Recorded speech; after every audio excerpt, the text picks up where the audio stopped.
Did you know that, according to a 2009 study by Hattie, explicit instruction can improve student performance by up to 23%? However, at the same time, a study by Barron and Darling-Hammond demonstrated that inquiry-based learning boosts critical thinking and engagement by 20%. So, which one is truly better for our students, and which do I recommend to my clients? Let's find out. Today, I'm diving into two popular and seemingly opposing methods: explicit instruction and inquiry learning. Now, these approaches shape how we teach and learn, but which one actually leads to better outcomes in the classroom? The debate between the two has divided educators for years. Explicit instruction, where teachers are clearly demonstrating concepts and skills, is seen by many as efficient and structured. It's proven to help students grasp concrete skills quickly, like learning multiplication tables or following a scientific procedure. But on the other hand, inquiry learning emphasizes student-led exploration and critical thinking, inviting students to ask questions and to seek their own answers. It's a clear way to spark curiosity and engagement. So the question really is, which method works best? Should teachers use explicit, or should they embrace inquiry for deeper learning?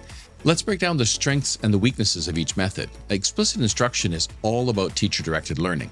It's structured, it's step-by-step, and it works exceptionally well in certain contexts. In martial arts, for example, the instructor demonstrates a move, then practices it with the student, and then finally the student practices with peers. Now, this method is clear, it's focused, and it ensures that every student masters essential skills. Research by John Hattie in 2009 supports this, showing that explicit teaching has an effect size of 0.57, meaning it's highly effective in delivering visible learning outcomes. However, it can be limiting. For example, you cannot explicitly instruct thinking, and so much of the curriculum is centered around critical concepts, essential understandings, and individual perspectives that need to be cultivated in the learner. Additionally, when we teach in isolated chunks, the content can feel very disconnected, lacking context or even purpose. It also removes agency completely from students, leaving little to no room for creativity or critical thinking. And if used exclusively, it risks turning education into a rigid, prescriptive process. This brings up a very valid critique often referred to as the pedagogy of oppression, where students passively absorb scripted information without actively engaging in the learning process and with pretty much no choice. Now, inquiry learning flips the script on this, giving students the freedom to explore. It's highly engaging and works well for deeper conceptual learning. Think about a complex topic like examining the impact of federation on First Nations people. Now here, according to a 2001 study, inquiry allows students to dive deep into multiple perspectives, develop their own questions, and connect historical facts to broader social contexts. But there's a downside too. With inquiry, there's always the risk that students might miss key content in their search for big answers. The connection between inquiry focus and the necessary skills isn't always clear. Kirshner, Sweller, and Clark in 2006 argued that without proper guidance, inquiry can lead to gaps in knowledge and uneven learning outcomes. Now, here's where things get really interesting. Neither method is inherently better, but why do we have to only choose one? This is a binary or duality mindset of opposites, and it can be pretty rigid and limiting. Think of it like peanut butter and jam. Sure, you could eat them separately with a spoon, but when you put them together in a sandwich, the result is, something pretty great. Now, it's like riding a bike with only one wheel. Technically, yes, it's possible, but so much more effective with two. Life is full of examples where things work better together.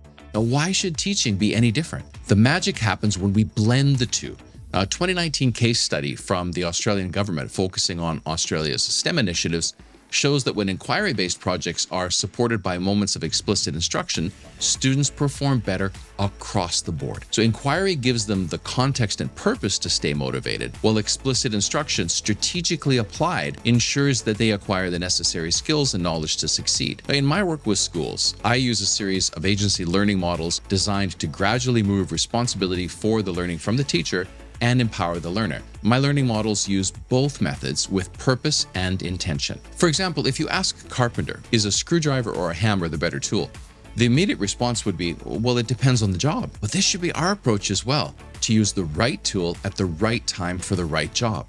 So imagine a classroom where the skeleton of the unit is built on cross-curricular challenges in humanities or science, and explicit instruction comes in at the right time to teach specific skills like analyzing data or writing a structured essay. This blended approach combines the best of both worlds. It develops depth, relevance, and engagement while ensuring students don't miss essential content. So, what's the key takeaway? It's not about choosing between explicit instruction or inquiry learning.